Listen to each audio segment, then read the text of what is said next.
समाधान।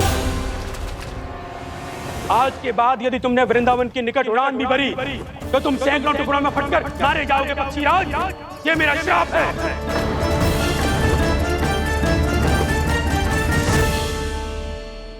और इसीलिए भैया शेषनाग के सुझाव के अनुसार मैं यहां आ गया। पर अब यदि मैं कहीं और जाऊंगा तो मेरे प्राण नहीं बचेंगे प्रभु। निश्चिंत रहो कालिया, अब से गरुड़ तुम्हें कोई हानि नहीं पहुंचाएगा।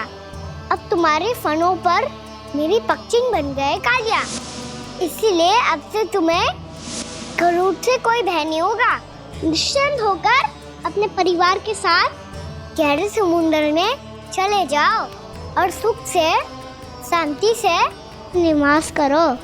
पर ध्यान रहे निर्दोष जीवों को हानि ना पहुंचे। आपने मुझे जीवन दान दे दिया प्रभु, इस उपकार से मैं कृतज्ञ हूँ प्रभु। आदेश दीजिए, मैं आपकी सेवा कैसे करूं? तुम्हारे जल क्षेत्र से 1 कोटि कमल पुष्पों को लेने की अनुमति दे दो कालिया। यह मेरी सेवा होगी। प्रभु, ये तो मेरा सौभाग्य होगा।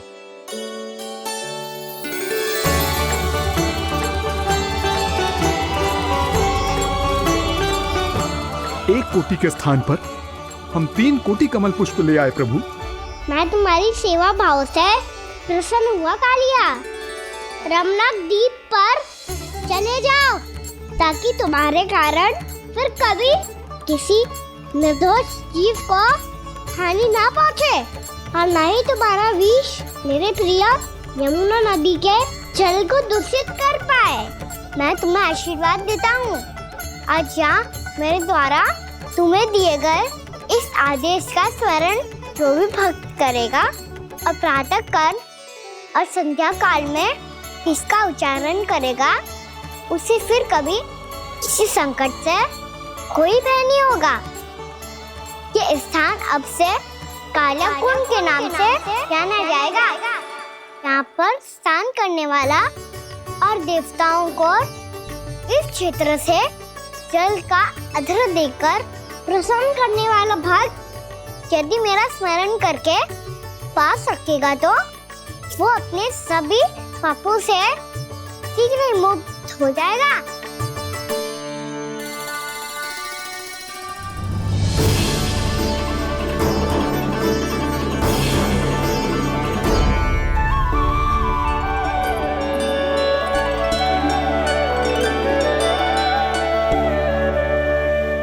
कौन है जी भगवान जिसने अभी अभी कालिया जैसे विशाल विस्तर का सामना किया? क्या एक साधारण बालक जो शीत की अधिकता से ठिठुर रहा है? क्या करूं? मैं लल्ला को ममता के आंचल में छुपा लूं या भक्त बनकर प्रभु की लीला देखती रहूं? क्या करूं मैं? कितना ठंडा था जल, बहुत सर्दी लग रही है। सर्दी से तड़पते हुए कैसे देखूं इसे? अभी जाके अपने पल्लू से सुखाती हूँ। हृदय से लगा के स्नेह की आंच दूंगी तो सर्दी पल भर में छूमंतर हो जाएगी।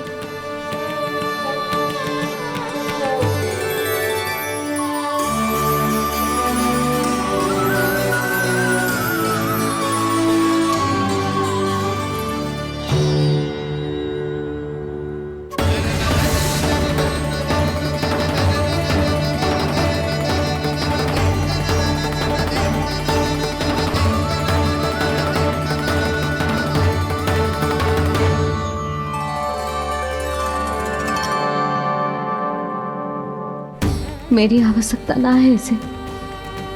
ये तो सच्ची में भगवान ही है जिसकी ठंड दूर करने के लिए स्वयं द्वादश आदित्य प्रकट हो गए हैं।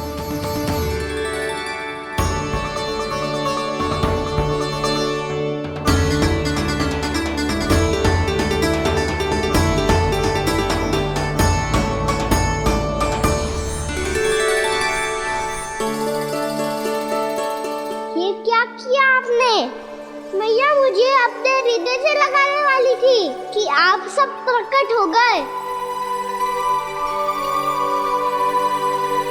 क्षमा कीजिए प्रभु, पर आपको भीगा हुआ देखकर, ठंड से ठिठुरता हुआ देखकर हमसे रहा नहीं गया। हम अपने वश में नहीं थे प्रभु। भक्ति से भावुक होकर हम प्रकट होने पर विवश हो गए थे। हमारी किरणें जैसे स्वयं ही फूट पड़ी और दौड़ पड़ी आपको सुखाने के लिए। मैं आपका प्रेम, आपकी भक्ति समझता हूं आदित्यगण, और इसीलिए इस समय मैं जहां खड़ा हूं, इस स्थान को द्वादश आदित्य टीला के नाम से जाना जाएगा। द्वादश आदित्य टीला के नाम से जाना जाएगा। हम धन्य हो गए प्रभु। अरे कहाँ जा रहा है? जो गड़बड़ किया है उसे सुधारिए तो सही। प्रभु आज्ञा दीजिए। अपना दाब इतना अधिक बढ़ा दीजिए कि मुझे स्वेद आने लगे, ताकि मैया मुझे स्वेद में लीला देख के और भूल जाए कि मैं भगवान हूँ, और मैया मुझे अपनी गोद में उठा के ले जाए।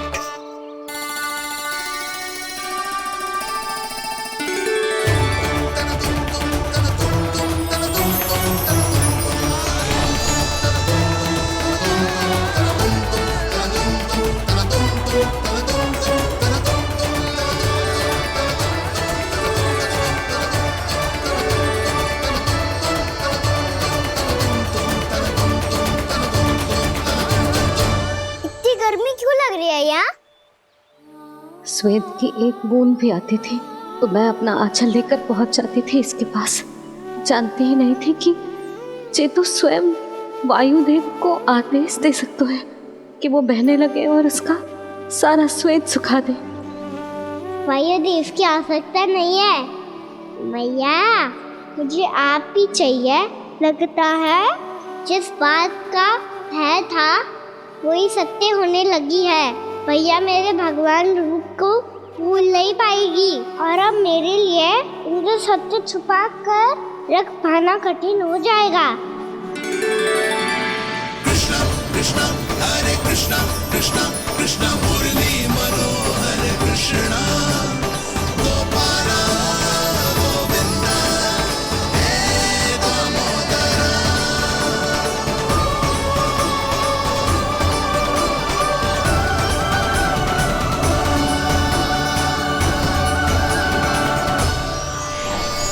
प्रभु, आपके श्वेत से बने इस प्रसंगदान सरोवर का प्रणाम स्वीकार कीजिए।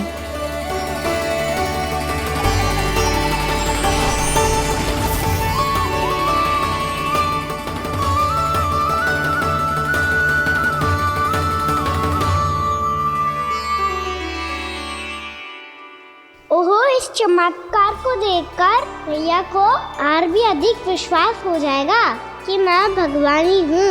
अब कैसे मनाऊं मैया को कि मैं इनका लाई हूँ। बाबा है ना, अब तो यही सहायता करेंगे। श्री कृष्णा गोविंदा हरे हरे श्री कृष्णा गोविंदा हरे हरे श्री कृष्णा हरे मुरारी श्री कृष्णा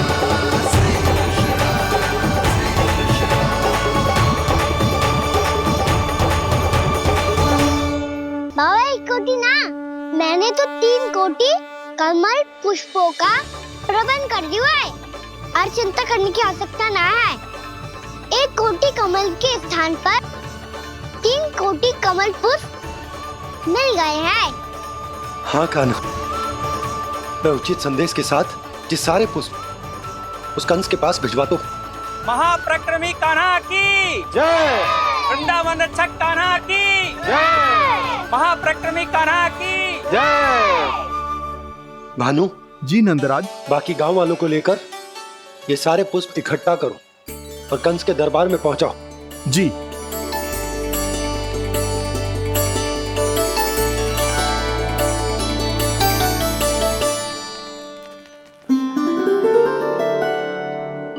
मैया, कौन हो तुम? मुझे पता था मैया, जब आपको सत्य पता चलेगा तो आप मुझे मैया की तरह स्नेह ना कर पाओगी, इसलिए आज तक सत्य छुपा तो आया हूँ। ताकि आपकी ममता, आपका प्रेम अनुभव करने का अवसर मिलता रहा है मुझे। और फिर आज को बताया था ना,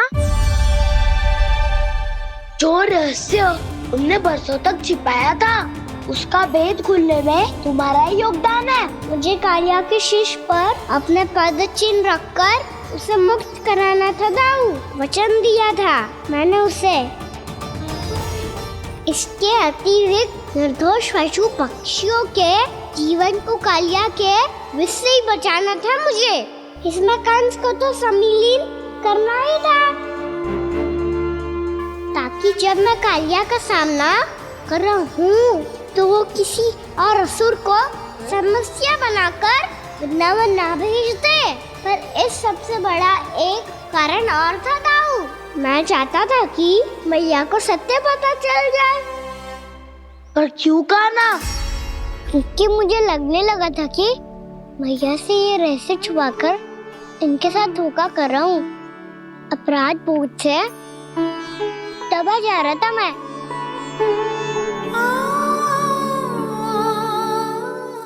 जो सत्य आपको, बाबा को, सभी को पता है, यहाँ तक कि मेरे सखा भी जानते हैं,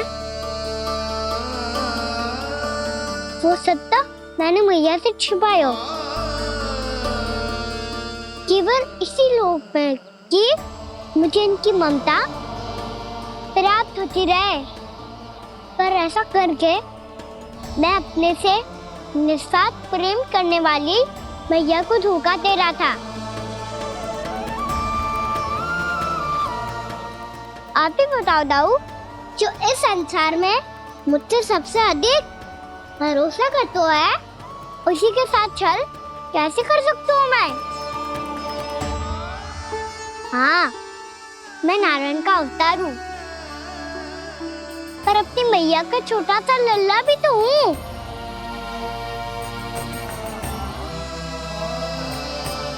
इसीलिए तो यमुना जी में छलांग लगाने का एक कारण इस गेंद को लेने जाना भी था।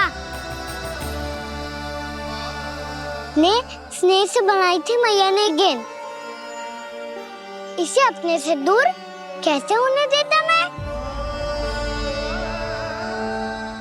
आपको आभास भी ना है मैया कि आप मेरे लिए कितने महत्वपूर्ण हो। ये सत्य है कि सभी देवता, प्रकृति, भक्त, ये सब है मेरा ध्यान रखने के लिए, मेरी सेवा करने के लिए। पर क्या इनमें से कोई भी मेरी मैया का स्थान ले सकता है?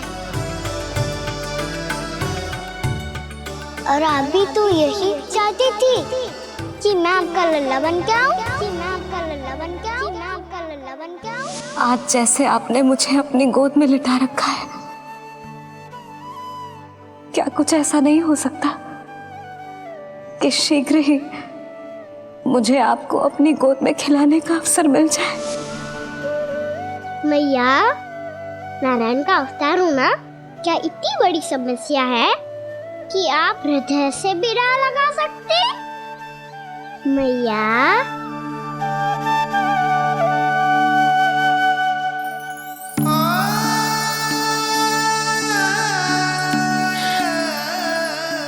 मेरा कान्हा, मेरा लल्ला।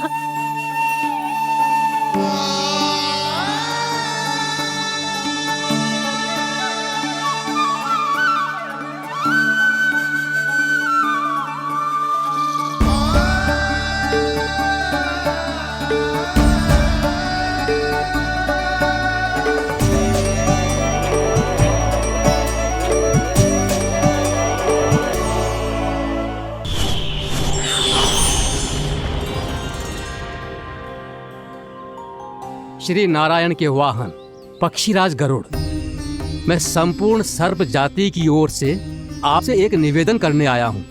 कहिए, क्या कहना चाहते हैं आप? हे पक्षीराज, यदि आप हम पर ऐसे ही आक्रमण करते रहे तो शीघ्र ही हमारी प्रजाति समाप्त हो जाएगी। इसीलिए हमारी आपसे विनती है, यदि आप उचित समझें तो सर्पों के किसी एक घर से हम आपको एक सर्प प्रतिदिन अर्पित करेंगे, आप उसको आहार बनाइए और अन्य सर्पों को जीवित रहने का अधिकार दीजिए। मुझे स्वीकार है। तब से प्रतिदिन किसी एक घर से एक सर्प गरुड़ के भोजन के लिए भेजा जाने लगा। समय के साथ मेरे घर की भी बारी आई, परंतु मैंने एक बहुत बड़ी भूल कर दी। समय आ गया है स्वामी, आज गरुड़ के आहार के लिए इसे चुना गया है। कौन है यह गरुड़ और क्यों दूं मैं इसे कोई भेंट? स्वामी, सभी सर्प राज्यों और गरुड़ के बीच में यही समझौता हुआ है, हमें इसका सम्मान करना ही होगा। मैंने कोई समझौता नहीं किया, मैंने कोई वचन नहीं दिया और ना ही मैं किसी गरुड़ से भयभीत होता हूं। यदि इस राज्य में किसी को सर्पों को अपना आहार बनाने का अधिकार है तो वो केवल मुझे है। अब से गरुड़ को दी जाने वाली हर भेंट मुझे दी जाएगी, महाविषधारी महान नागराज कालिया को। यह और कुछ नहीं, मेरा अभिमान था प्रभु, और यह मेरे इस जन्म की सबसे बड़ी भूल थी, क्योंकि फिर जब गरुड़ को इस बारे में पता चला तो। कालिया, अभिमान में आकर तूने अपने काल को ललकारा है। जिस कालिया के नाम में ही काल छिपा है, तू उसे ललकारने का दुस्साहस कर रहा है गरुड़। स्वयं को भगवान विष्णु का वाहन कहता है तो वाहन का ही कर्म कर। स्मरण रख, इस धरती के सर्वश्रेष्ठ योद्धाओं के लिए भी मैं मृत्यु का दूत हूं। विनाश काले विपरीत बुद्धि। तुझ जैसे मूर्ख सदा इस युक्ति को सार्थक करते आए हैं। अपने विनाश को आमंत्रण किया है तो अब भोग।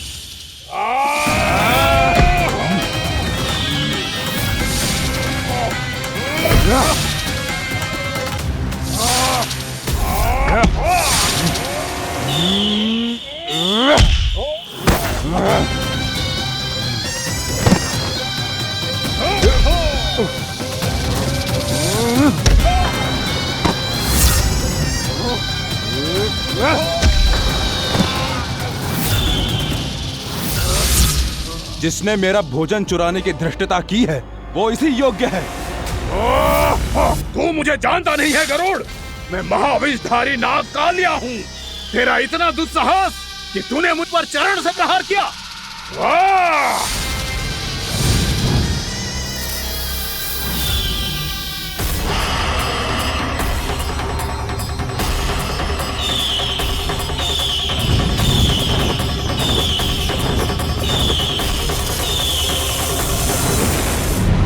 मैं अपने अभिमान में भूल गया था कि गरुड़ मुझसे कहीं अधिक शक्तिशाली है।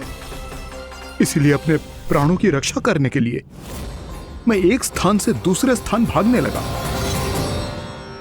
नदियां, पर्वत, यहां तक कि मैंने सागर भी लांघ डाला, पर मैं जहां भी जाता गरुड़ के रूप में मेरा काल वहीं आ जाता।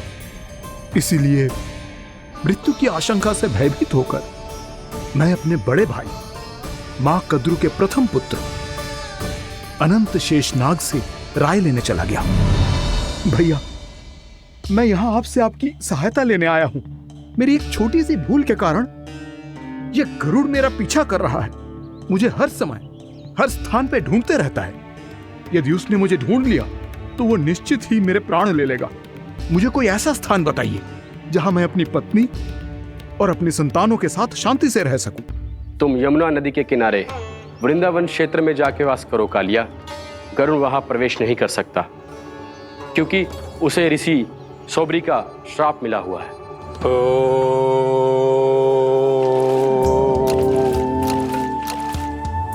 ध्यान और तपस्या का नित्य कर्म करते हुए ऋषि के मन में मछलियों के प्रति प्रेम भाव इतना बढ़ गया कि वो भूल गए सभी जीव खाद्य श्रृंखला का भाग होते हैं और मछलियां भी इस नियम की अपवाद नहीं है। उन्हें मछलियों की अटखेली इतनी अच्छी लगने लगी कि वो इस क्षेत्र के मछुआरों को भी मछली पकड़ने की अनुमति नहीं देते थे।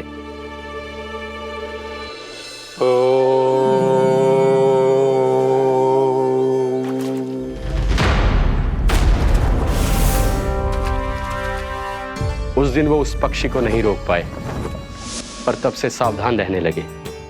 यहां तक कि अपने साधना से भी अधिक ध्यान वो पक्षियों पर केंद्रित करने लगे। ठहरो,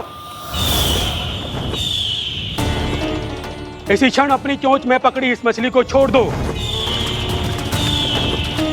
तुम्हें इन मछलियों का आहार नहीं करना चाहिए पक्षीराज। ये तो खाद्य श्रृंखला का नियम है ऋषिवर। यदि मैं इनका आहार नहीं करूंगा तो कोई और पक्षी कर लेगा। मैं अपने आनंद या प्रतिशोध के लिए इनके प्राण नहीं ले रहा। ये तो बस मेरा भोजन है। पर यह मेरा तपस्या स्थल है। तुम यहाँ शिकार करके मेरी साधना में विघ्न नहीं डाल सकते पक्षीराज। यदि आपकी यही इच्छा है तो मैं आज के बाद यहाँ नहीं आऊंगा।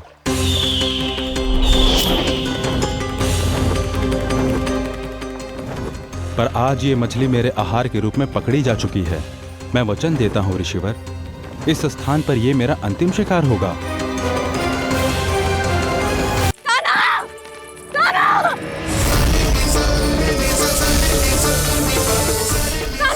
यशोदा, यशोदा रुको। छोड़ दो मुझे, छोड़ दो मुझे। जीजी संभालो, बावली हो गई है। जीजी संभालो। देखो अब कैसे तुम्हारे अस्थियों को तोड़कर छोटे छोटे टुकड़ों में बदल दूंगा मैं।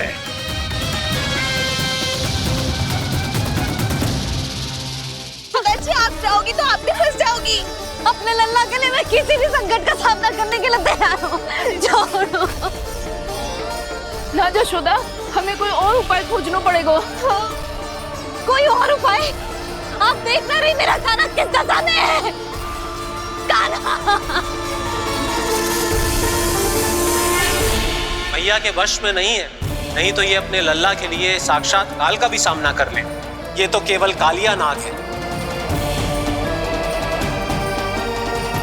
हे नागराज, आप मेरे प्राण ले लो पर काना को छोड़ दो। ना नागराज, आप मेरे प्राण ले लो, मैं विरोध भी ना करूंगी। ना नागराज, आप मुझे मार दो पर मेरे काना को छोड़ दो। ना ना ना ना नागराज, मेरे प्राण ले लो। हमारे काना से क्या शत्रुता है आपकी? प्रभु के लिए जो प्रेम यशोदा मैया के हृदय में है, वही इन सभी गोपियों के हृदय में भी है।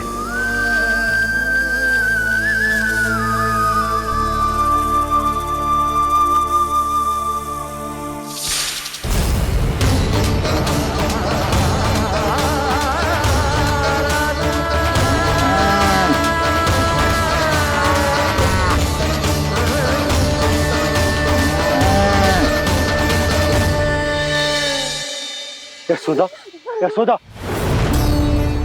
देखो इन गोपियों को, इन गैयाओं को। इन सब के मन में भी तुम्हारी भांति ही ममता भरी हुई। वो सब भी कान्हा से उतना ही प्रेम और स्नेह करती है, उतनी ही ममता से भरी हुई है जितनी कि तुम। तो तुम ही सोचो, जिसके साथ इतनी ममता और इतना स्नेह, इतना प्रेम, उसका कोई क्या कर सकता है? उस काले नाग का वृक्ष इस सब आशीर्वादों के सामने कछु न है। कछु करो जी। उसे बोलो वो मेरे प्राण ले ले, मेरे काना को छोड़ दे। यशोदा,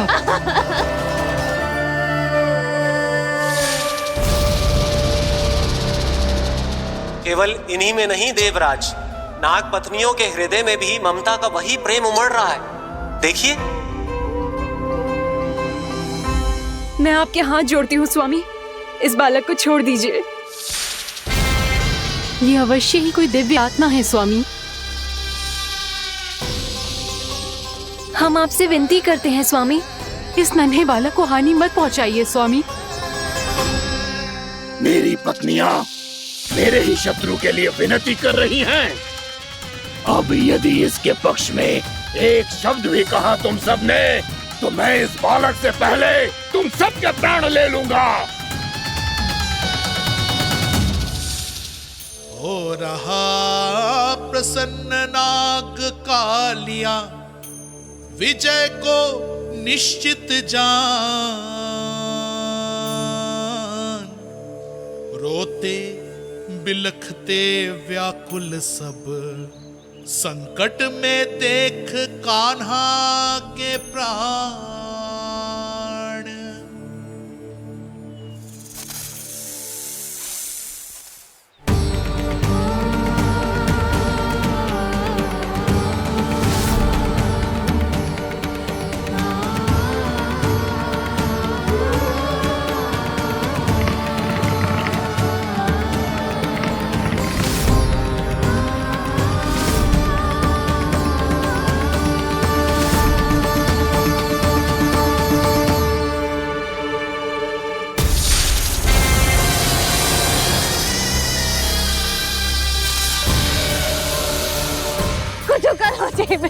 को बचा लो, कोई तो कुछ करो।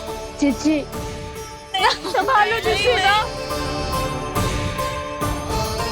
यशोदा, यशोदा तुम शांत हो जाओ, मैं कान्हा को वापस लेकर आऊंगा, मैं रक्षा करूंगा उसकी। ना नंदराज, नंदराज नहीं, कम से कम आप तो समझो नंदराज, कालिया के पास आप जाओगे तो आप भी फंस जाओगे।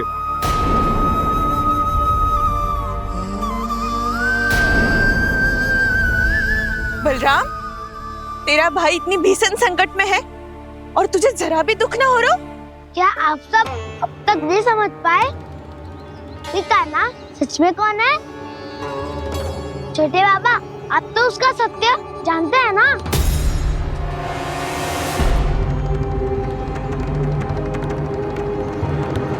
मानता हूँ कि आप सब कान्हा के रहस्य के बारे में नहीं जानते, पर क्या उसके जन्म से आज तक घटी एक से बढ़कर एक विचित्र घटनाओं को भी भूल गए हैं आप सब?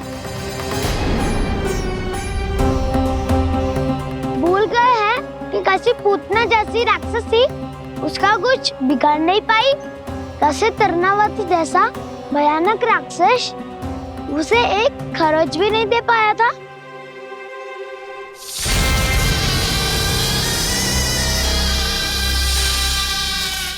आप सबने अपनी आंखों से देखा था ना, बकासुर से कान्हा की रक्षा करने देवता स्वयं आए थे, पर सत्य तो ये है कि वो सभी देवता भी उस असुर के सामने असमर्थ हो गए थे। तब कान्हा ने बहुत ही आसानी से उस भयंकर असुर का वध किया था, एक ही बार में धराशायी कर दिया था उसे। तो आप सभी सोचिए, बार बार ऐसे असाधारण कार्य करने वाला बालक साधारण कैसे हो सकता है? अब तो आरंभ से ही सारा सत्य जानते हैं छोटे बाबा।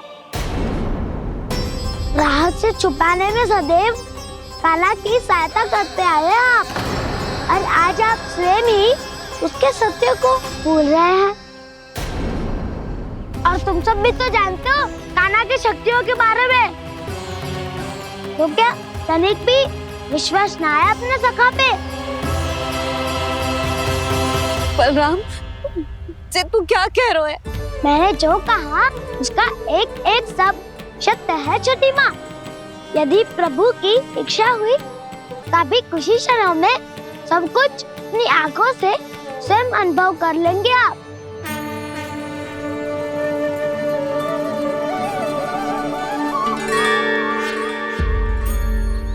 शांताकारं भुजगशयनं पद्मनाभं सुरेशं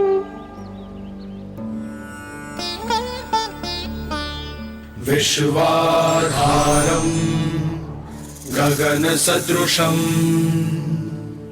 मेघवर्णं शुभांगं लक्ष्मीकान्तं कमलनयनं योगी वीरध्यानगम्यम्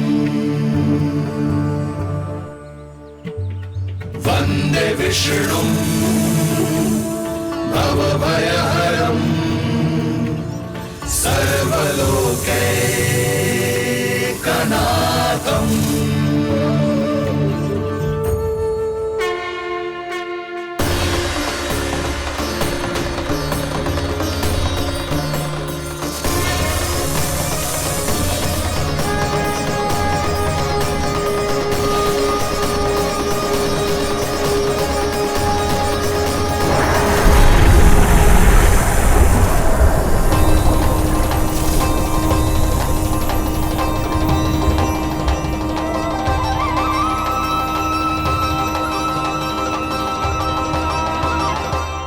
तुझे क्या लगता है बालक कि तू मेरी जगत से निकल गया तो अब बच जाएगा तू?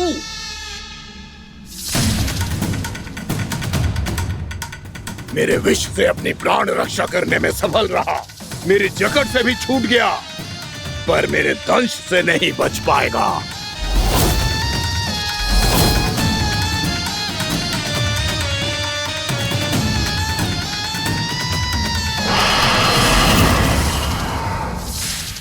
अब भय से भाग रहा है, पर मैं तुझे मृत्यु देकर रहूंगा।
मेरा नन्हा सा कान्हा कितनी देर भाग पाएगा?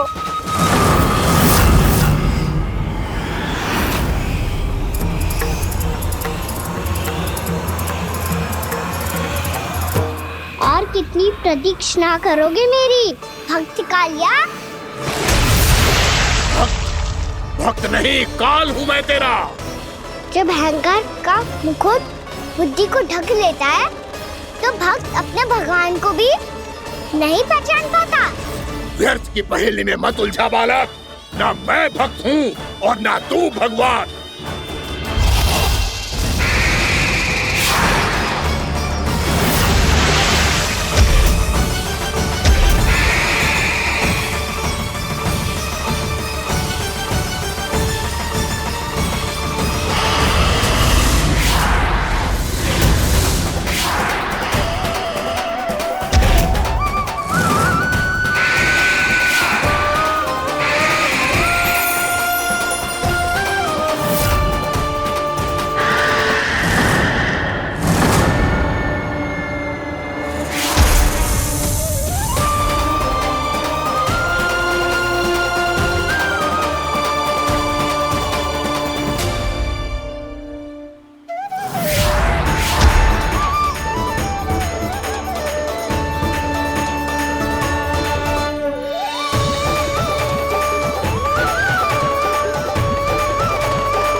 जिसके लिए इतने व्याकुल हो रहे थे, उसे छूकर कालिया नाग का हलाहल जैसा विष भी चरणामृत बन गया है और यमुना जी के जल में फैल चुके विष के प्रभाव को भी नष्ट कर रहा है।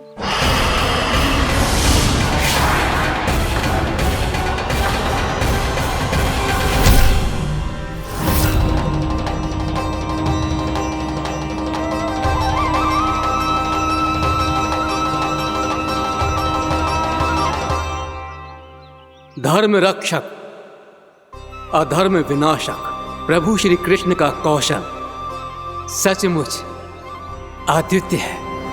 नारायण नारायण।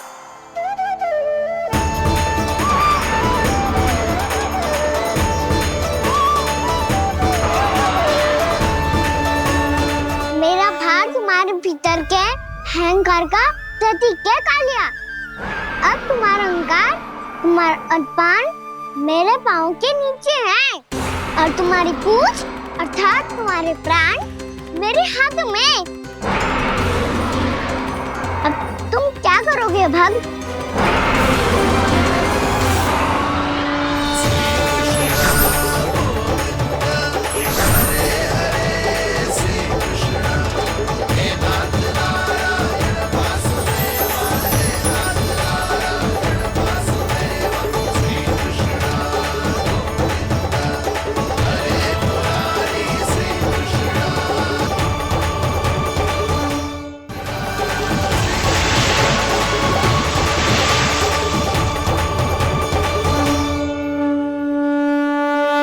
प्रभु, भले ये आपको पहचानने में असमर्थ हो, पर हम सब ने आपको पहचान लिया है। हाँ प्रभु, एक भक्त होने के नाते और एक अर्धांगिनी और माँ होने के नाते मैं आपसे इनके प्राणों की भिक्षा मांगती हूँ। अपनी कृपा दिखाइए और इन्हें क्षमा कर दीजिए। आपके लिए मित्र और शत्रु में कोई अंतर नहीं प्रभु। उसी तरह आपकी कृपा और दंड में भी कोई अंतर नहीं। दोनों दया ही तो हैं, अकारण ही किसी को प्राप्त नहीं होती। हमें विश्वास है कि हमारे पति को मिला ये दंड कोई अभिशाप नहीं है, आपका वरदान है। ये सत्य है प्रभु कि इनसे बहुत से पाप हुए हैं। इनके विष से बहुत सारे जीव जंतु को हानि पहुंची है, पर अब आपके चरण इनके शीश पर पड़ गए हैं। ऐसी कृपा तो बड़े बड़े महान महात्माओं को भी दुर्लभ है, और इन्हें प्राप्त हुआ तो अवश्य ही ये किसी महान पुण्य का ही फल है। हे प्रभु, उन्हीं पुण्य कर्मों की शक्ति का आह्वान कर मैं आपसे विनती करती हूँ, इन्हें प्राण दान दीजिए। मैं अपने इस भक्त को क्षमा अवश्य करूंगा देवियों, यदि ये अपने अहंकार को त्याग कर मुझे पहचान ले तो।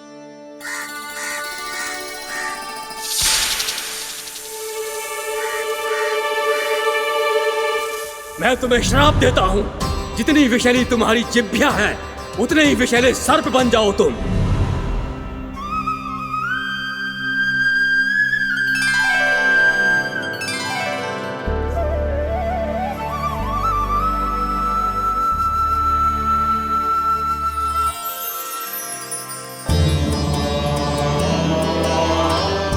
नारायण, मुझे क्षमा कीजिए नारायण।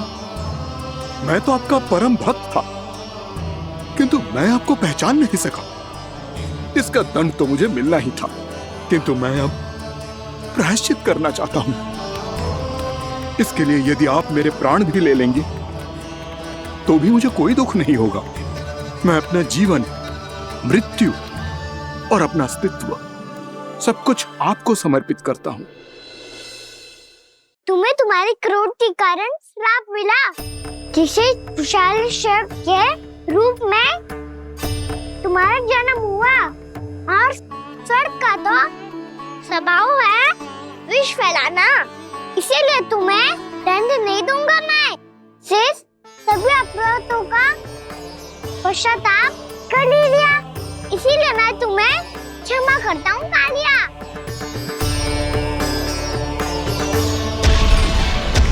पर तुम्हें यहाँ से दूर समुद्र के बीच जाकर रहना होगा, जहाँ किसी निर्दोष का जीवन तुम्हारे विष से प्रभावित ना हो। मैं चाहकर भी आपकी इस आज्ञा का पालन नहीं कर सकता। मैं असमर्थ हूँ प्रभु, क्योंकि यदि मैं इस क्षेत्र को छोड़कर गया तो मेरी मृत्यु निश्चित है। आपसे क्या छुपा है प्रभु? आप तो जानते हैं कि सर्प जाति और आपके वाहन गरुड़ के बीच अनंत शत्रुता चल रही है, जिसका प्रारंभ नागों के द्वीप नागालय से हुआ था। उस द्वीप पर छोटे जीवों को निगल जाने के लिए सर्प थे, और गरुड़ को सर्पों का स्वाद बहुत प्रिय था, इसलिए वो बार बार नागद्वीप जाने लगा था। पर इस कारण पूरी सर्प जाति उससे आतंकित हो गई थी। इसलिए जब भी गरुड़ वहां पहुंचता तो सभी सर्प छिपने लगते। जब गरुड़ को इसका आभास हुआ तो उसे बड़ा क्रोध आया, और वो उत्तेजना में भरकर सर्पों का शिकार करने लगा। भूख ना होने पर भी उन्हें मारने लगा। अब सर्पों के प्राण हरना उसके लिए खेल बन गया था। इस भीषण समस्या का समाधान ढूंढने के लिए पूरी सर्प जाति महान सर्प वासुकी के सामने इकट्ठी हुई। हे महान वासुकी, हमारी सहायता कीजिए। नागद्वीप पर गरुड़ ने आतंक मचा दिया है। पहले तो वो हमें अपना भोजन बनाता था, लेकिन अब हम उसके खेल का साधन बन चुके हैं। भूख हो या ना हो, जब तब आकर वो हमारे प्राण हर लेता है। अनुचित हिंसा के इस प्रथा का आरंभ सर्पों ने ही किया है।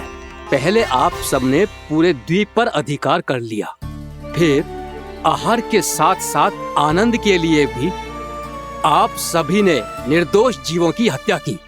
और जब सृष्टि का संतुलन बनाए रखने के लिए गरुड़ आपको अपना आहार बनाने आया, तो आप सब अपने प्राणों की रक्षा के लिए छिपने लगे। तो फिर गरुड़ का उत्तेजित होना तो स्वाभाविक ही था। नागनाथ, जो हमने अन्य जीवों के साथ किया वही अब हमारे साथ हो रहा है, परंतु ये भी तो सृष्टि के संतुलन के विरुद्ध ही है ना? अवश्य है, इसलिए मैं गरुड़ से चर्चा करूंगा। धन्यवाद प्रभु।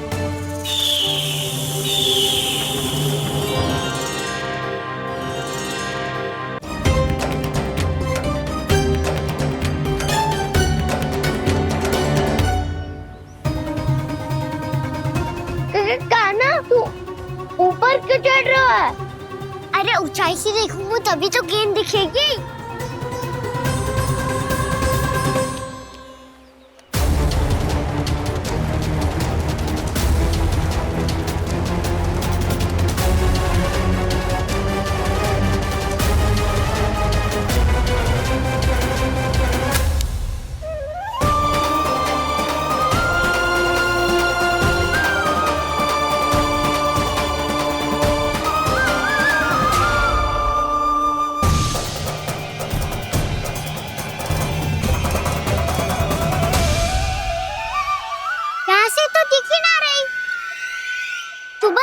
से फेंकी थी ना?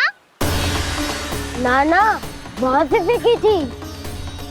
कहाँ से? देखा ना, वहाँ से।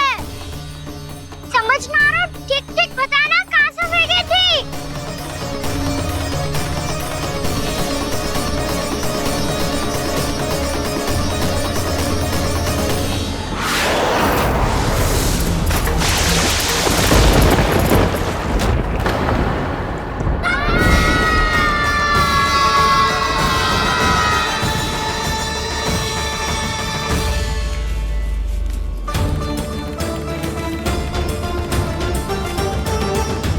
कालिया नाग के क्षेत्र में जाकर कोई भी जीवित वापस ना लौट सको है।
क्या किया वाना ने? कालिया नाग तो उसे देखते ही निकल जाएगा।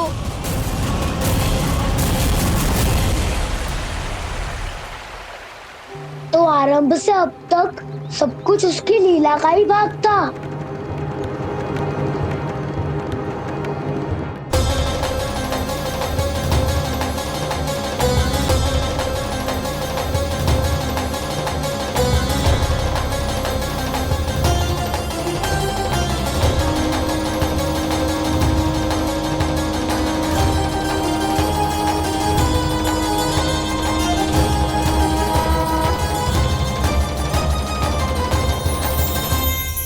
इतना सुंदर रूप, मन मोहने वाली मुस्कान, अद्भुत तेज और भगवान जैसी दिव्यता, कौन हो तुम? हाँ, तुम्हें देखकर तो हम सब सम्मोहित ही हो गए।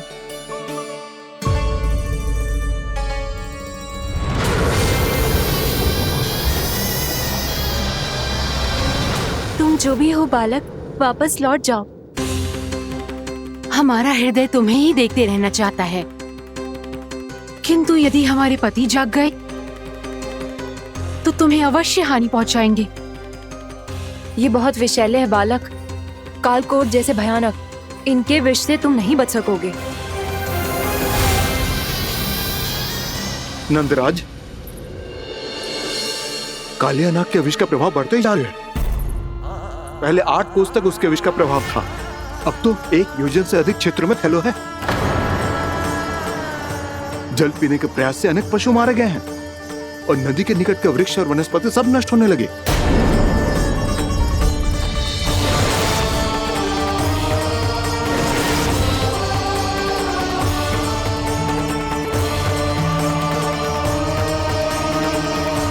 इनके विष की तीव्रता इतनी अधिक है बालक कि इनके संपर्क में आने वाले को तड़पने का भी अवसर नहीं मिलता।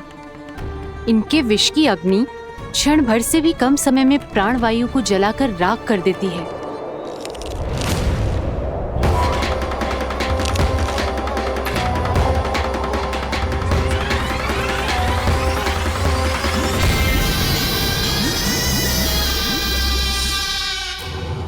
तब तो समस्या और भी गंभीर हो जाएगी।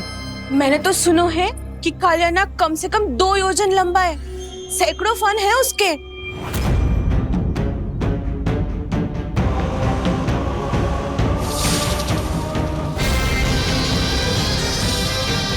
इसका अर्थ तो ये है कि हम दोनों ओर से फंस गए। एक और कंस को 1 कोटि कमल पुष्प देने जो कि कालिया नाग के क्षेत्र में पड़ते हैं, और दूसरी ओर उस कालिया नाग का विष यमुना जी के क्षेत्र में बढ़ता ही जा रहा।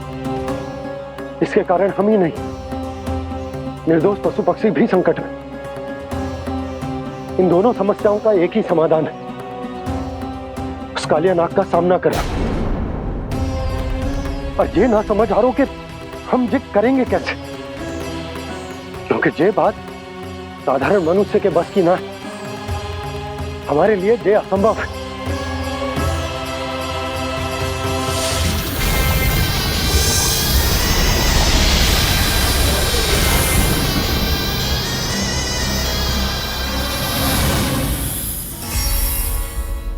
अब तो तुमने अपनी आंखों से भी देख लिया बालक, ये कितने विषैले हैं। नींद में भी विष उगलते हैं। इससे पहले कि तुम्हें कुछ हो जाए, चले जाओ यहाँ से, मान लो हमारी बात। आप सब मुझे जानती भी नहीं और फिर भी मेरी इतनी चिंता कर रही हैं आप। माँ की ममता भेदभाव नहीं जानती। तुम भी किसी के पुत्र हो और हम सब भी माँ हैं। एक माँ को हर बालक में अपनी ही संतान दिखाई देती है, इसलिए हम तुमसे विनती करते हैं, वापस चले जाओ, बचा लो अपने प्राण। मेरी चिंता मत कीजिए, मुझे कुछ नहीं होगा। होगा, अनर्थ होगा यदि ये उठ गए तो।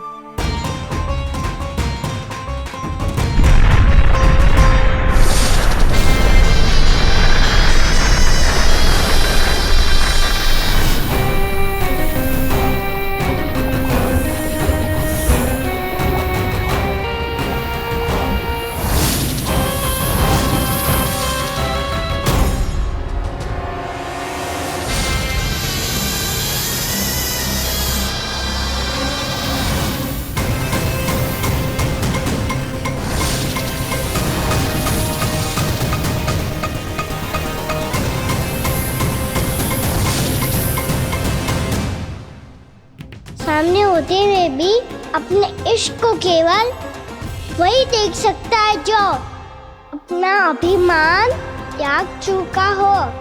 पर पूर्व जन्म में मेरा भक्त होने के नाते मेरा सत्य स्वरूप देख पाने में मुझे इसकी सहायता करनी चाहिए।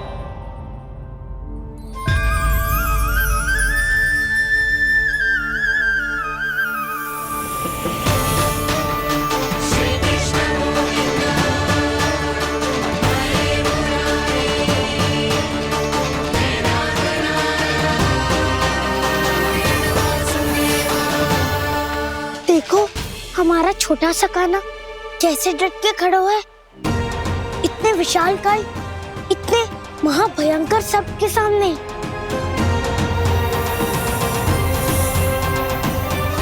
ये कोई भगवान नहीं है जो इसके सामने हाथ जोड़ रही हो तुम सब।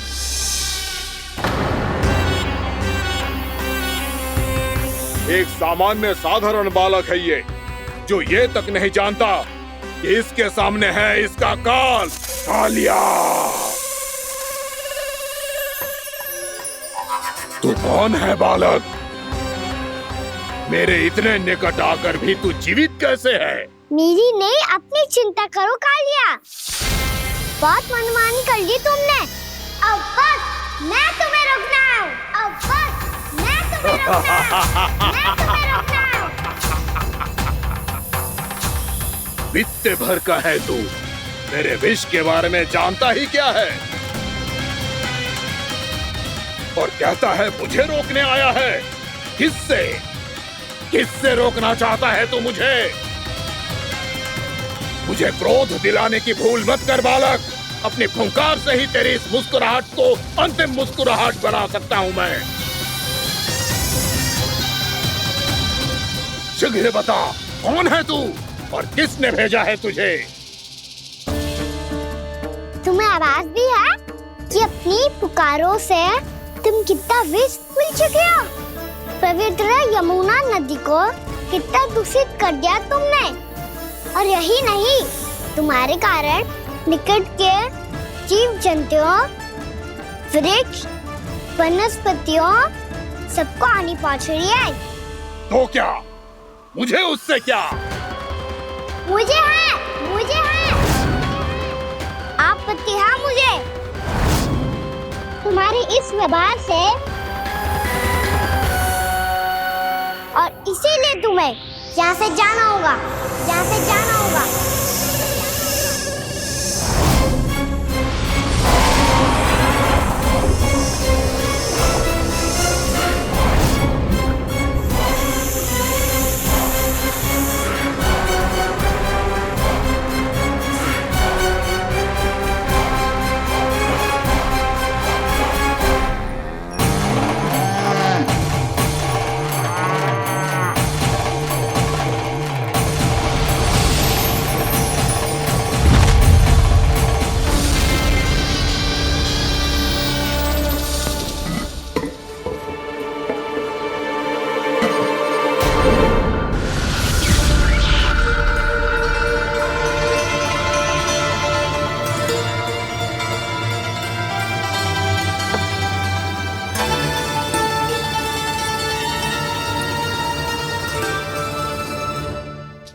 मुझे आदेश देने का साहस भी कैसे किया तूने?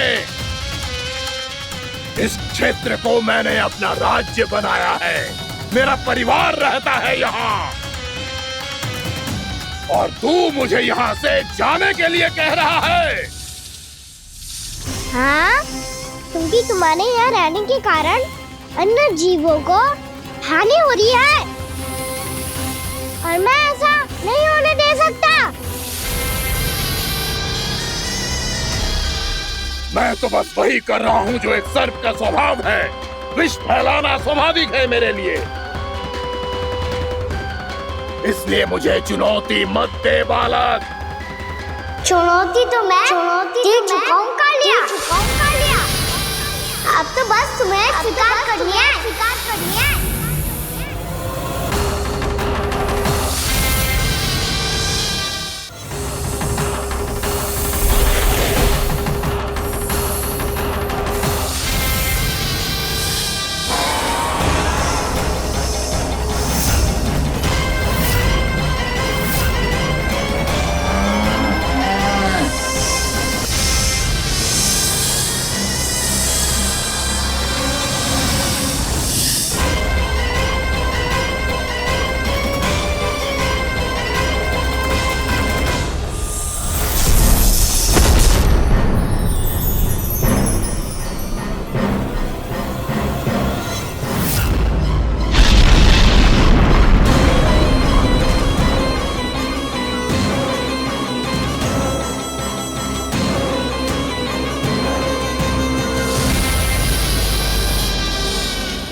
मैं भी चेतावनी दे रहा हूँ, यहाँ से चले जाओ, यहाँ से चले जाओ।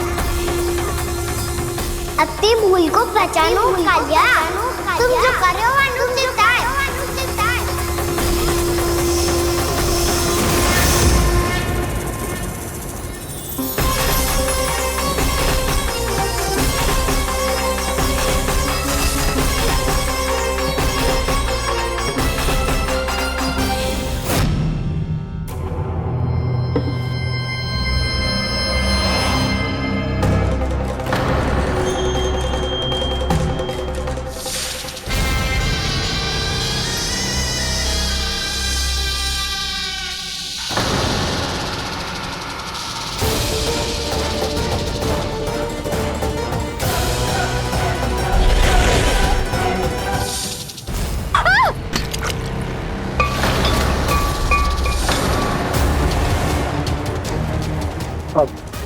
मैं आता हूँ। क्या हो गया सुधा? मुझे आवाज हो रहा है जी, कछु ना कछु गड़बड़ है। यशोदा, जो समस्या हमारे सामने है, हम सभी उसका समाधान खोजने में जुटे। तुम विश्वास करो, मैं कोई ना कोई समाधान अवश्य ढूंढ लूंगा। हम कैसे भी करके वो कमल के पुष्प उस कंस तक पहुंचा देंगे। नाना, समस्या उससे कहीं अधिक है, उससे कहीं अधिक बड़ी, उससे कहीं अधिक भयानक है।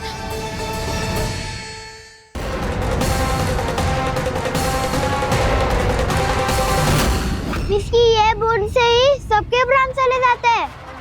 इसने तो विस्की धारियां फेंकी है खाना पे। कान्हा कैसे बच्चे को अधिक विष से? इसका विष तो क्या, ये सर स्वयं भी छू तक नहीं पाएगा हमारे कान्हा को।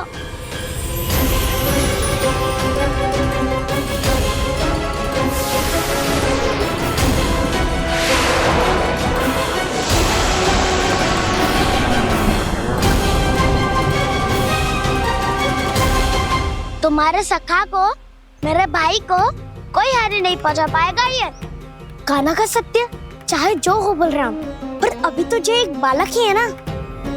देखो कैसे विष के कारण स्थिर हो गया है।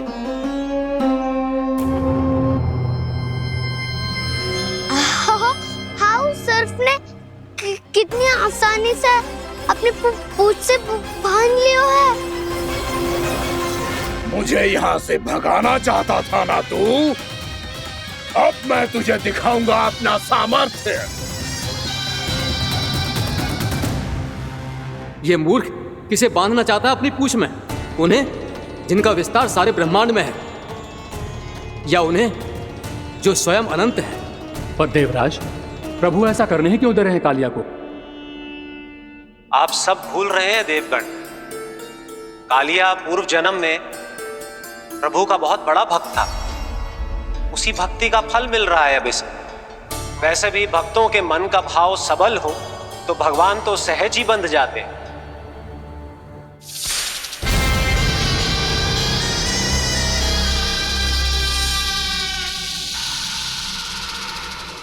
बलराम, तुमने ही तो कही थी कान्हा को कछु ना होगो।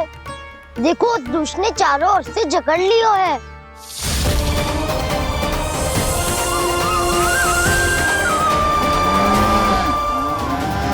ये क्या कह रही हो तुम?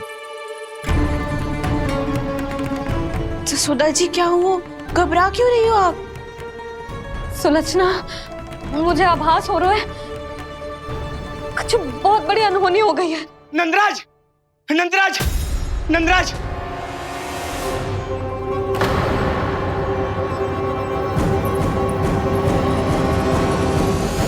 नंदराज, कान्हा ने जमदग्नि नदी में छलांग लगा दी है।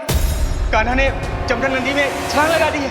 कान्हा ने जमदग्नि नदी में छलांग लगा दी है। कान्हा जमुना में कूद गया है। मुझे लगा था आज कछु गड़बड़ होने वाली है। मुझे आज कान्हा को ना जाने देना चाहिए था।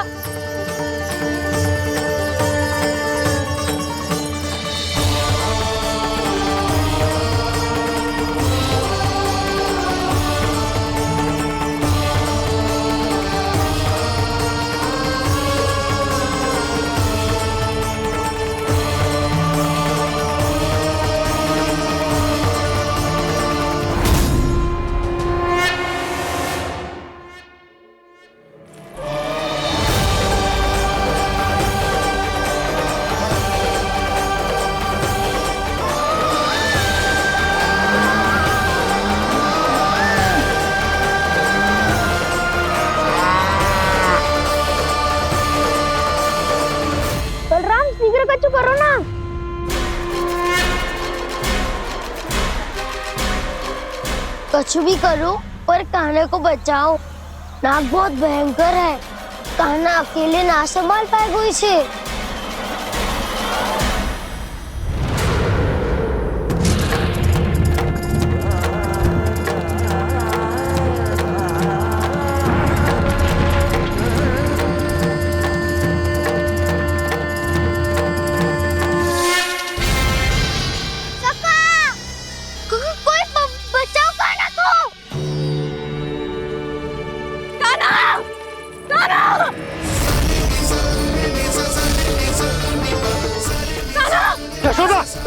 यशोदा रुको। छोड़ दो मुझे, छोड़ दो मुझे। जीजी संभालो, बावली हो गई है। जीजी संभालो। कान्हा, कान्हा।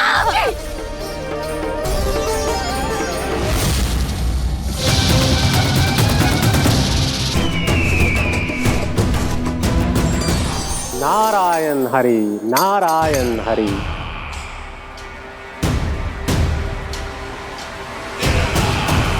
प्रणाम देवर्षि। किस योजना में कितना लाभ है और कितनी हानि, यह आंकलन करते करते थक गए होंगे मथुरा नरेश। देवर्षि, आज मेरा ध्यान कैसे आ गया आपको? आप तो सदैव ही मेरे ध्यान में रहते हैं महाराज कंस। सत्य तो यह है कि मथुरा में जो भी हो रहा है मुझसे छिपा हुआ नहीं है।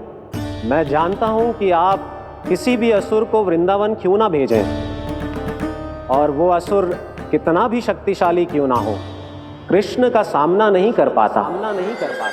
या तो पराजय स्वीकार करके आपके पास लौट आता है, या तो फिर वीर गति को प्राप्त हो जाता है।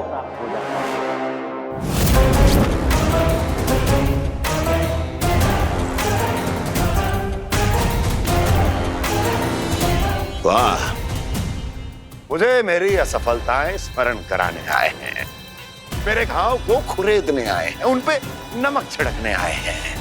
मित्र को शत्रु समझने की भूल मत कीजिए महाराज कंस। मैं तो आपकी सहायता करने आया हूं। हाँ, और मेरी सहायता।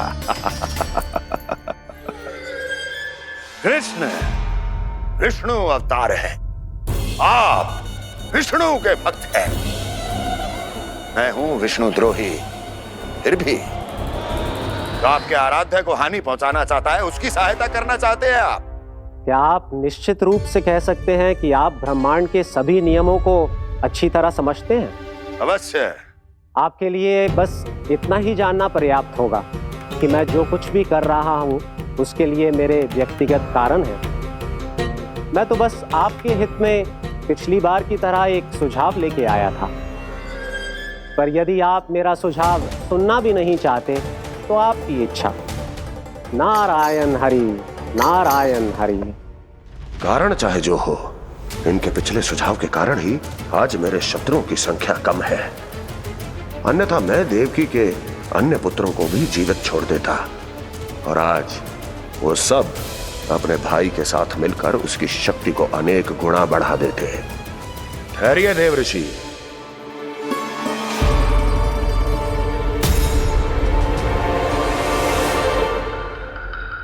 बताइए क्या सुझाव है आपके पास?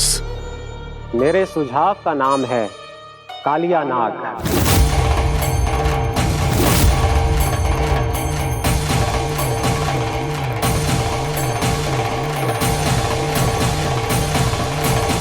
उसके विषय में मैं जानता हूं देवर्षि।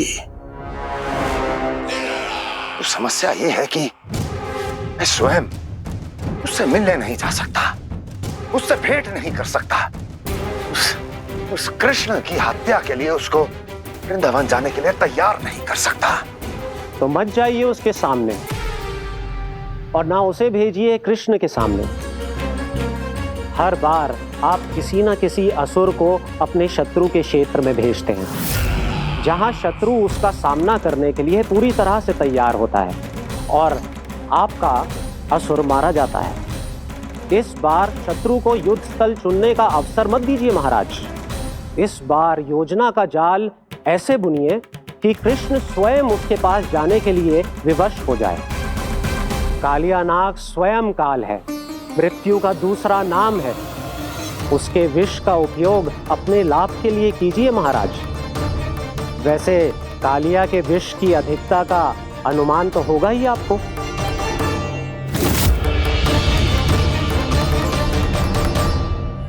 एक बार जो उसके क्षेत्र में पहुंच गया, फिर उसके विष से बचना असंभव है। उचित सुझाव है देवर्षि, उचित सुझाव है। देवर्षि, उस छलिया विष्णु की भक्ति करते करते आप भी उसके रंग ढंग सीख गए हैं। उचित है, उचित है।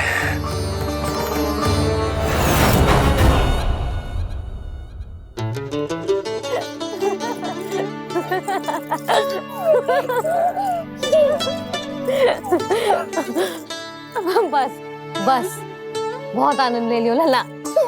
बस अब दूध पी ले। ठहर ठहर, गर्म है। जी ले ले।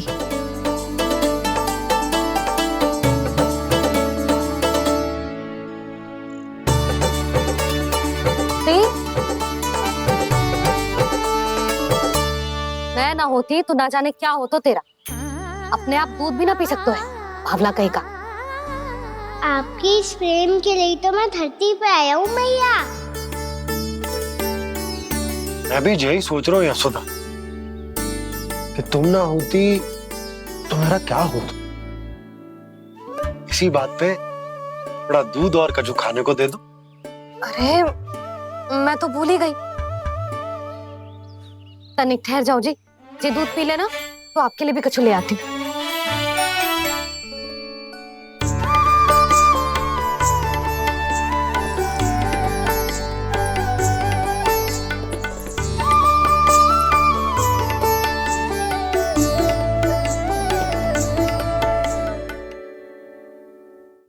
प्रणाम महाराज। आपकी आज्ञा के अनुसार बिल्कुल वैसा ही पत्र तैयार किया है जैसा आप चाहते थे।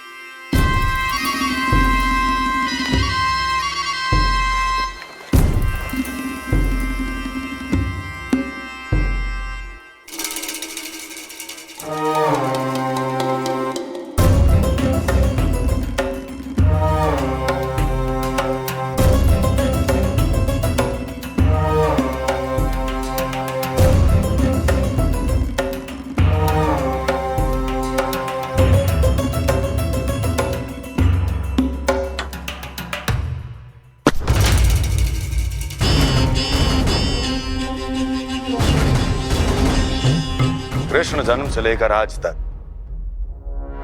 ये मेरी सबसे महत्वपूर्ण योजना है। इसका सफल होना निश्चित है दूत, किंतु केवल वही करना जैसा मैंने कहा है। जाओ।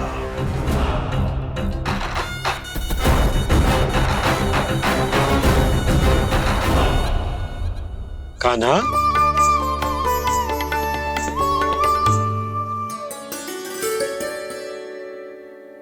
क्या होगा? बाबा मैं चाहता हूँ कि मैया की स्वमता क्रिस्टल फ्रेम की वर्षा मुझ पे सरते ऐसे होते रहे। वो तो होती रहेगी लल्ला। अपने लल्ला के लिए किसी मैया का प्रेम कभी कम हो सकता है भला?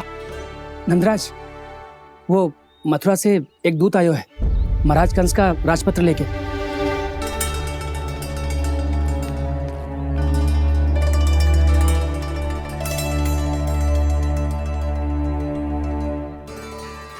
कान्हा अब क्या करने वाला है? तेरे बाबा कहाँ गए? हाँ? कंस मामा का खेल आरंभ हो गया है, पर मैया वो सब सुनेगी तो व्यर्थ चिंतित हो जाएगी। बस थोड़ा बाहर गया मैया, कछु खा लिए से। बाहर इस समय? मैया क्या होगा? मैया देखो ना, पीठ पे कुछ हो रहा है। मेरा हाथ ना पहुंचो, आप करो ना। दिखा। यहाँ? क्षमा करना मैया, पर अभी बाबा को ही संभालने दो ये सब। कहिए, क्या संदेश लाए हैं आप? नहीं नंदराज नहीं। महाराज कंस का आदेश है कि ये संदेश सभी गांव वालों के साथ ही पढ़ा जाए। ठीक है, मैं गांव वालों के सामने पढ़ दूंगा, पर मुझे तो दीजिए पढ़ने के लिए। महाराज की आज्ञा का पालन करना आपके लिए भी आवश्यक है नंदराज। सभी गांव वासियों की सभा बुलाइए। बंसी, सभी गांव वालों की सभा बुलाओ। राजपत्र में ऐसा क्या संदेश भेजो है कंस ने? अब मेरे पत्र को पढ़कर सब भौचक के रह जाएंगे। और वो कृष्ण, उस कृष्ण के पांव के नीचे से तो भूमि खिसक जाएगी, आकाश फट पड़ेगा, बिजलियां गिर जाएंगी। प्राप्ति, ओ प्राप्ति, कंस का पत्र। स्वयं को बहुत अधिक शक्तिशाली समझता है ना वो। अब देखता हूं कैसे वो इस महासंकट का सामना करता है। वो कृष्ण, वो अपनी मृत्यु स्वयं चुनेगा या मृत्यु की वेदी पर चढ़ा देगा प्रिय वृंदावन वासियों को।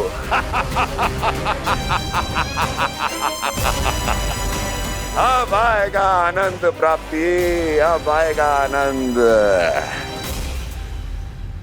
सबको इकट्ठा करवा के ही पढ़वाएगो। अवश्य ही कोई विशेष संदेश दिया होगा कंस ने।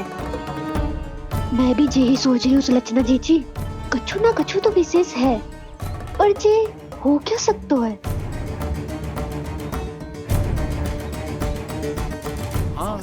बात तो सही है। ऐसा क्या हो सकता है? सभी गांव वासियों के सामने कहा जाए, कछु तो विशेष अवश्य लग रहा है। बाहर तक कोलाहल क्यों हो रहा है?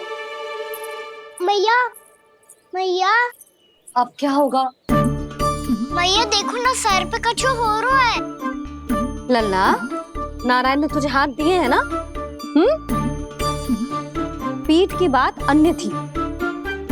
अपने सिर की सेवा स्वयं कर। सर पे तो हाथ पहुंच रहा है ना?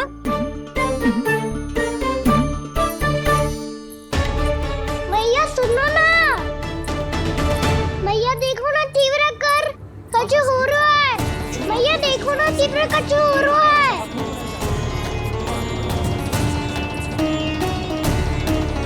सब लोग आ चुके हैं, अपना संदेश सुनाइए आप। गोपराज नंद और सभी वृंदावन वासियों को सूचित किया जाता है कि मथुरा अधिपति और आप सभी के महाराज कंस ने कल सुबह भव्य पूजा का आयोजन किया है। इसके लिए राज्य को वृंदावन के क्षेत्र के निकट यमुना नदी के मध्य में खिलने वाले 1 कोटि कमल के पुष्पों की आवश्यकता है। इसीलिए आप सभी को यह आदेश दिया जाता है कि ये सभी कमल के पुष्प प्रथम पहर से पहले राजसभा में पहुंचा दिए जाए। इतने सारे वो भी प्रथम पहर से पहले कैसे हो सकते हैं? यदि आप ऐसा करने में असफल रहे तो इसे राज आज्ञा का उल्लंघन माना जाएगा और राजद्रोह के आरोप में आप सभी को कड़े से कड़ा दंड दिया जाएगा। स्मरण रहे, यदि कल की पूजा में इन 1 कोटि कमल के पुष्पों का ना पहुंचने के कारण कोई व्यवधान आया तो समस्त वृंदावन वासियों को दोषी माना जाएगा और पूरे गांव को निवासियों सहित धूल में मिला दिया जाएगा। कल प्रथम पहर तक का ही समय है आप सबके पास।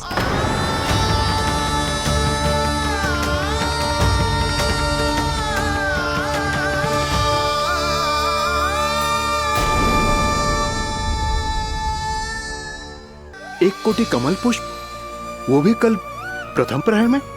ऐसे कैसे संभव है? और कोई साधारण पुष्प ना, यमुना नदी के मध्य खिलने वाले विशेष कमल के फूल चाहिए उन्हें। लेकिन यमुना नदी में तो कालिया नाग ने विष घोल के रखा है, तो फिर कैसे हो पाएगा? यह संभव है। हमारी मृत्यु का संदेश भेजा राजा कंस ने। सदैव की भांति इस समस्या पर भी गांव के बड़े ही विचार करेंगे। बालकों का यहाँ होना उचित ना है।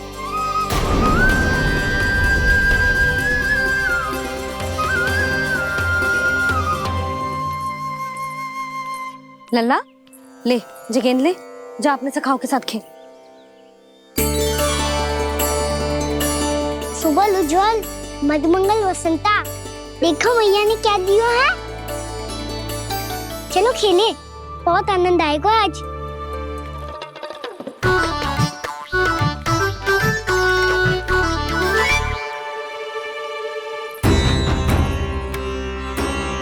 भानु, बंसी, जाओ और शीघ्र ही वो घेरे का कार्य समाप्त करो।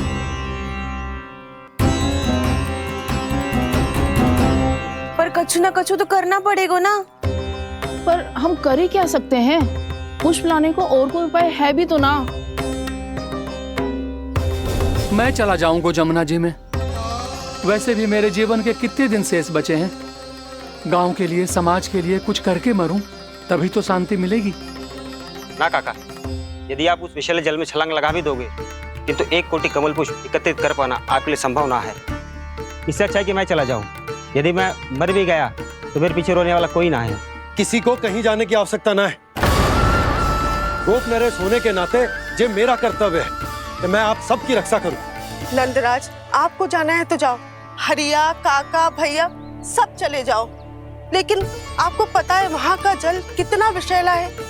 आप लोग एक क्षण भी जीवित नहीं रह पाओगे। फिर कैसे इकट्ठा करेंगे 1 कोटि कमल पुष्प? आप बात तो सही कह रही हैं शांति। उस दुष्ट कंस ने ऐसी मांग रख के हम सबको फंसा दिया। हम में से कोई भी क्यों ना चला जाए और इस संकट का समाधान ना निकले को। कान्हा, बताना कौन सा खेल खेलें? गेंद पकड़ खेलते हैं। पर एक बात सुन लो सब, कोई भी तीव्र गति से ना फेंकेगा गेंद को। भैया ने फ्रेम बनाई है मेरे लिए। सब तैयार हो?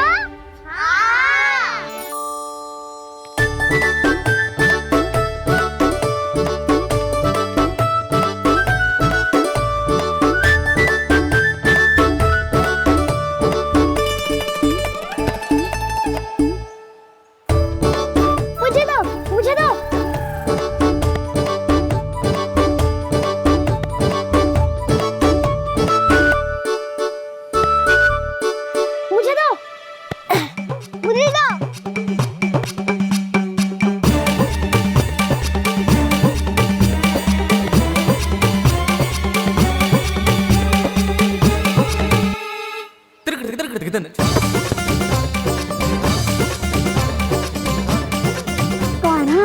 इतनी धीरे से फेंकेगो तो कैसे आनंद आएगो? थोड़ा बल लगा के फेंक। हाँ कान्हा, हम अभी बड़े हो गए हैं, तू अब भी छोटे बालकों की तरह फेंक रहा है।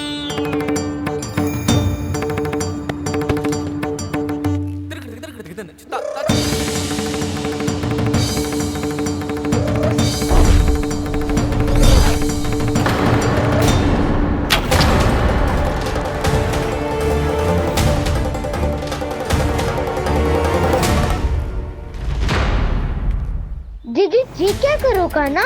गेंद तो डूब गई।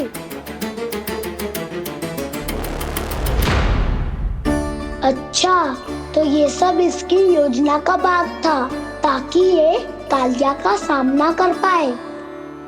तुम सबने तो कही थी तीव्र गति से फेंको। देखो फिकवा दी ना मेरी गेम। मुझसे नदी में। अब मुझे जाके लानी पड़ेगी। रुक जा कान्हा, रुक जा कान्हा। जी क्या बोल रहे थे कान्हा? इसमें तो बहुत संकट है। कोई भी संकट मेरी मैया का उपहार खोने से बड़ा ना है। बहुत प्रेम से बना के उन्होंने दी थी। हे नारायण, कोई उपाय समझ में ना आ रहा है। मैया, हम कैसे करेंगे हम अपने गांव की रक्षा? कीड़े पड़ेंगे उस दुष्ट को। यदि उसके कारण